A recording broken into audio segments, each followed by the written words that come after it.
ओम नमः शिवाय। ओम नमः शिवाय।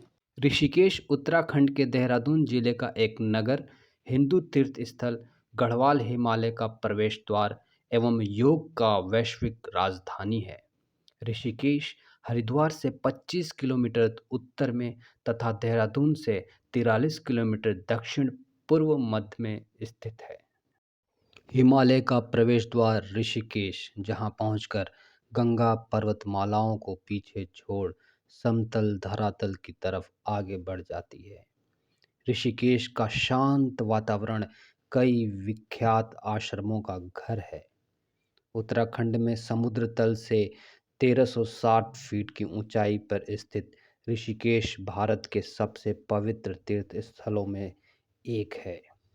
हिमालय की निचली पहाड़ियों और प्राकृतिक सुंदरता से घिरे इस धार्मिक स्थान से बहती गंगा नदी इसे अतुल्य बनाती है।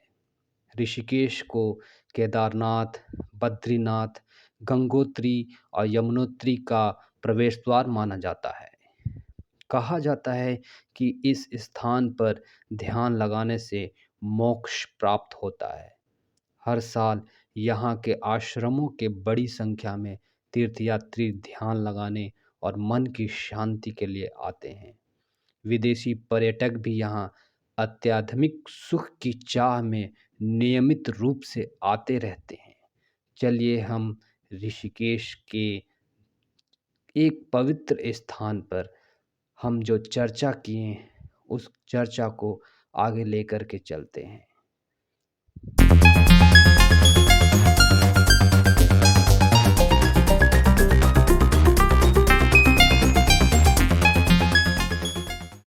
You first time visited in Rishikesh or where? No, No. already. Okay, you staying here, right? Yeah, Here. From which country you belongs to? Italy. Italy. Okay, Yeah. great. You. Yeah, Okay. sorry. Have you visited the Nilkant areas? Yeah, Yeah. by walking. Okay. I went up there. Okay. Great experience over here, I hope. Right. Yeah, So enjoy. super great. Okay. Enjoy. Enjoy your day. Thank you. Bye. Bye bye. सनातन धर्म पूरे विश्व में, सिर्फ ये हम नहीं कहते बल्कि अमेरिका से लेके ब्रिटिश से लेके इटालियंस, रशियंस सब कहते हैं कि सनातन धर्म दुनिया की सबसे प्राचीन संस्कृति रही है और वो आज भी उनको मार्गदर्शन देती है। इसीलिए उन्होंने वेदों के आधार पर लुफ्थहान्सा जैसे एयरलाइंस का पहली बार निर्माण किया और एरोप्लेन से लेकर के जितनी भी विश्व में खोजें हुई वो सारी कहीं ना कहीं वैदिक रेफरेंसेस से खोजें हुई। और आइंस्टाइन जैसे महान वैज्ञानिक जिसका लोहा पूरी दुनिया मानती है, वो खुद उन्होंने कहा कि मैं अपने घर के आगे घोड़े की नाल लगाता हूँ। और इसको आप गूगल पे सर्च कर लीजिएगा, अगर मेरा भला होता है घोड़े की नाल लगाने से तो मुझे उसमें क्या दिक्कत है।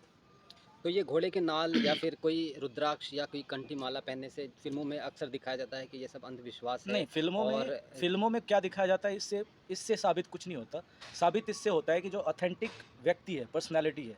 मैं जब बोल रहा हूँ आइंस्टाइन की बात, तो Einstein is not a actor, Einstein is not a someone who is like clouded in crowd. ऐसा नहीं कि वो क्राउड का कोई व्यक्ति है, वो दुनिया में कोई ऐसा एक व्यक्ति है जिसने कुछ ऐसी खोजें की जो आज तक हज़ारों साल, 100 साल बाद भी कोई नहीं कर पाया। तो जब वो मानता है तो ऑथेंटिसिटी यहीं पे सिद्ध हो जाती है कि क्या कोई बोल रहा है उससे फ़र्क नहीं पड़ता। लेकिन आइंस्टाइन अगर मान रहा है तो हमें इस चीज़ को समझना चाहिए। और अगर मैं रेस के बारे में बात करूँ, गामा रेज, अल्फ़ा रेज और बीटा रेज, ठीक है, तो घोड़े की नाल से लेकर के रुद्राक्ष को जो वैज्ञानिक स्तर पे चेक किया गया, तो इनमें गामा रेज और अल्फ़ा रेज की किरणें निकलती है, वही। ठीक है, जो कि नेगेटिव एनर्जी को प्रच्छेदित करती है, यानी कि आप कहें उसको काटती है, ठीक है, जिससे कि हमें खुद में महसूस होता है। तो वही मतलब कहने का मतलब हमारा यही था कि जो फिल्मों में दिखा करके इसको अंधविश्वास के तौर पे हमें पेश किया गया कि हिंदुओं में रुद्राक्ष की माला या फिर अंगूठी में जो हम नग लगे हुए जो पत्थरों की जो जैसे पारस हो गया या मतलब कोई भी नग हो गया अंगूठी में पहनते हैं इनको, जैसे कि आप 3 इडियट्स में देख लीजिए, आमिर खान के मूवी में ये दिखाया है कि एक जो मान्यता के आधार पर उन्होंने दिखावा, जिन्होंने काफ़ी सारे अंगूठियाँ पहना, तो उनको बोला कि ये तुम डरते हो इसलिए अंगूठी पहनते हो और भगवान को हमेशा पूजा करते हो, इस डर को पहले फेंक दो फिर इसके बाद करें। तो क्या ये कहाँ तक सत्य है? क्या ये आपको लगता है कि ये एक हिंदू धर्म को बदनाम करने का एक तरीका है? ये साजिश है सनातन धर्म को बदनाम करने की, और ये आज से नहीं, फिल्मों के माध्यम से शुरुआत से होती आ रही है। जहाँ पे अमेरिका, रशिया और अलग विदेशों की विदेशी कंट्रीज़ इस चीज़ को एक्सेप्ट करती आई है। योग से लेके प्राणायाम और वेद से लेके योगा नियम, वहीं पे बॉलीवुड इसको हमेशा से मजाक बनाती आई है, ठीक है। और परिणाम स्वरूप अगर कहा जाए तो आज के डेट में अमेरिका ने कपालभाति से लेकर के अलग अलग प्राणायाम के विधि को कॉपीराइट करवा दिया, लेकिन हम अपने आप में ही कॉपीराइट नहीं करवा पाए, क्योंकि हमें कभी भी इस चीज़ का आभास या विश्वास नहीं हुआ कि ये एक विशेष मतलब संस्कृति है, धरोहर है।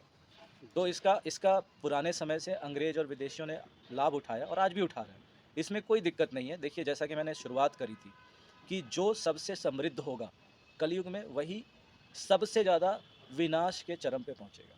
तो सनातन धर्म जो पौराणिक समय से सबसे समृद्ध था, आज के डेट में वो विनाश के चरम पे पहुंच चुका है, क्योंकि चाहे देश विदेश और दुनिया के मानचित्र पे देखें, हिंदुत्व और हिंदू धर्म शायद 1 से 2 कंट्री में सीमित होकर रह चुका है, लेकिन वहीं पे क्रिश्चियन, इस्लाम, ये 100 से ऊपर कंट्रीज़ के ऊपर छाया हुआ तो है। आपका क्या कहना है कि मतलब कि जैसे कि हमारा हिंदू धर्म है, ये हिंदू धर्म सनातन धर्म है, जो कि इतनी बहुत पुराना जिसको कहते हैं और समृद्ध है, और हर चीज़ जो है वो भी जो भी कुछ करता है अपनी लाइफ़स्टाइल से लेकर के अपनी पूजा की तकनीक से लेकर के हर चीज़ पे, जैसे कि योग हो, मेडिटेशन हो, हर चीज़ को लेकर के वो एक साइंटिफिकली वो चीज़ जो है वो करता है। पूजा भी हम करते हैं तो एक उसके पीछे साइंटिफिक बिल्कुल, रीज़न है, बिल्कुल, साइंटिफिक तरीके से बिल्कुल, करते हैं, और वो कहीं न कहीं साइंस से रिलेटेड है। हमारे बिल्कुल, खाने से, हैबिट से लेकर के, उठने से, बिल्कुल। बैठने से लेकर के सब चीज़ को।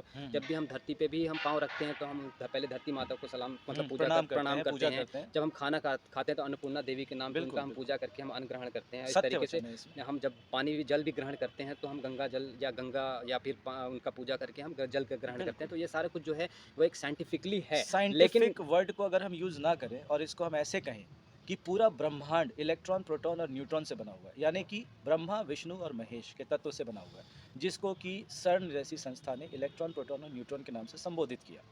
तो ये पूरी पूरी सृष्टि 3 ही तत्वों से बनी हुई है, इलेक्ट्रॉन, प्रोटॉन और न्यूट्रॉन। और कणाद ऋषि से लेकर के जितने भी रामायण, महाभारत और वशिष्ठ और योग और विश्वामित्र जो भी ऋषि हुए, उन्होंने सिर्फ ब्रह्मा, विष्णु, महेश, इन 3 शक्तियों की इस धरातल पे सबसे ज़्यादा व्याख्या और पूजा की। उन्होंने किसी शरीर को लेकर के पूजा नहीं की, उन्होंने कोई चतुर्भुज की पूजा नहीं की, उन्होंने कण की पूजा की। उन्होंने बोला कि ये पूरी सृष्टि 3 तत्वों से बनी है, इलेक्ट्रॉन, प्रोटॉन, न्यूट्रॉन, यानी कि ब्रह्मा, विष्णु, महेश। और अगर आप इसकी पूजा करते हो और इसके तत्व को समझते हो, तो आप पूरे ब्रह्मांड में विश्व विजयी हो। अब इसका तात्पर्य ऐसे ही आप समझ सकते हैं कि अगर आपको ये पता चल जाए कि तुलसी के पास अगर सुबह-सुबह आप श्वास लेते हैं जल डालने के बाद, तो आपको सामान्य रूप से जो ऑक्सीजन मिलती है उसकी 50 गुना ज़्यादा एडिशनल ऑक्सीजन आपके फेफड़े में संचालित होती है। तो ये वैज्ञानिक शब्द तो आज आया, हम पहले उसे धर्म कहते थे। सनातन धर्म उसे विज्ञान नहीं कहता, तो उसे कहता था धर्म। ये हमारा धर्म है, ये हमारे जीवन का अटूट हिस्सा है, जो कि रहेगा सनातन समय तक। और वो है भी। हमने भ्रमित होकर के लोगों के आवेश में आकर के, लोगों के बातों में आकर के हमने वैसी चीज़ों को मानना छोड़ दिया जो कि हमारे धर्म का हिस्सा था, जो कि परम विज्ञान था। और इसका कहीं न कहीं मैं ये कहूँगा कि लैक ऑफ नॉलेज, Lack क्योंकि of इंसान knowledge। को पता नहीं है उनको कि मैं ये जो कर रहा हूँ वो क्यों कर रहा हूँ। जैसे कि हम फॉर एग्ज़ाम्पल कि अगर हम पूजा कर रहे हैं और तुलसी को जल चढ़ा रहे हैं या सूर्य को जल चढ़ा रहे हैं, तो दूसरे धर्म के लोग ये कहेंगे कि यार ये क्या बकवास काम कर रहे हैं इन्हें तो। हाँ, और वो जो तो कहेंगे ही। जिसके लिए जिसको हम कह रहे हैं कि ये तुम क्या झूठ-मूठ का अपना टाइम वेस्ट करते हो, सुबह अपनी नींद पूरा करो फिर उसके बाद उठा करो। तो लेकिन जो अर्ली मॉर्निंग उठते हैं और सूर्य नमस्कार करते हैं, उनको जल चढ़ाते हैं, तो उसका एक अलग साइंटिफिक रीज़न होता है। लेकिन क्योंकि हमें ये पता नहीं रहता है, क्योंकि हम जो है हमें हमारे माँ-बाप ने सिखाया या फिर हमारे दादा-दादी ने सिखाया, फिर उनके दादा-दादी ने सिखाया कि ऐसे सुबह ब्रह्म मुहूर्त में उठो और सूर्य नमस्कार करो, उनको जल चढ़ाओ।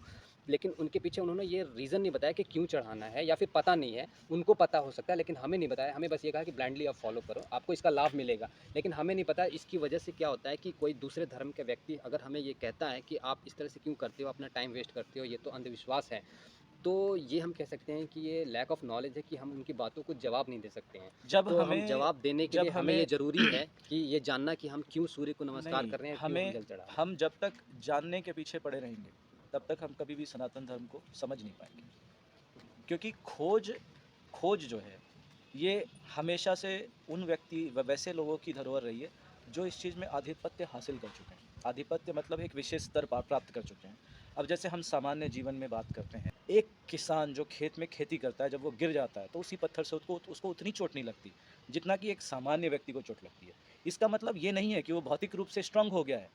इसका मतलब ये है कि वो किस दृष्टिकोण से उस 3 तत्वों को देखता है। इलेक्ट्रॉन, प्रोटॉन और न्यूट्रॉन, ब्रह्मा पूरा विष्णु और ब्रह्मांड। महेश। हाँ, तो एक व्यक्ति जब किसान जब खेती शुरू करता है तो पृथ्वी माँ को चरण स्पर्श करके उसके बाद वो शुरू करता है अपना खेती का पूरा सिस्टम, गौ माता की पूजा करता है। तो वहाँ पे उसके शरीर पे कितनी भी आपदा आ जाए उसके शरीर पे उतनी ज़्यादा प्रभाव वो नहीं करती। एक सामान्य इंसान जब उसी चीज़ को करने के लिए जाए या एक एथलीट्स या एक बॉडी बिल्डर भी जाए तो उसके जीवन में इसका प्रभाव बहुत ही गतिशील रूप से, विनाशकारी रूप से प्रभावित करता है और बीमार पड़ सकता है।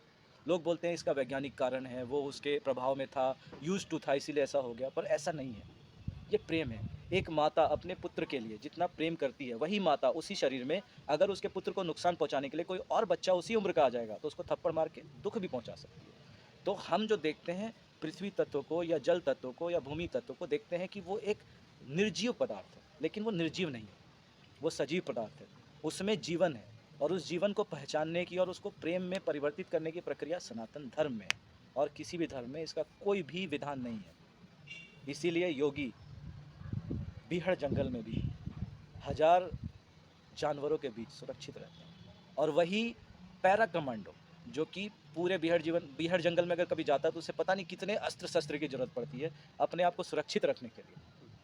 प्रेम यही उदाहरण है कि एक नंगा व्यक्ति भी 1000 साल जी सकता है, लेकिन एक सुसज्जित व्यक्ति जो पूरे प्रोटीन न्यूट्रिशन से भरपूर है वो 1 साल नहीं बिता सकता वैसे बीहड़ जंगल में। प्रेम यही है और ये संस्कार सनातन संस्कृति में ही है। तो आप जब आप किसी पुराण को पढ़ना शुरू करेंगे तो वेद व्यास ने क्या लिखा है? वेद व्यास ने लिखा है कि इस ब्रह्मांड में जो सबसे संचारणी शक्ति है विष्णु की, उसका कोई रूप नहीं है, उसका कोई धर्म नहीं है, उसका कोई गुण नहीं है, उसका कोई स्वाद नहीं है, उसका कोई गंध नहीं है, वो ऊर्जा रूप है, वो ज्ञान रूप है, वो प्रेम रूप है। और अगर आप इसकी कल्पना करने के योग्य हैं तभी आप सनातन धर्म को समझ सकते हैं।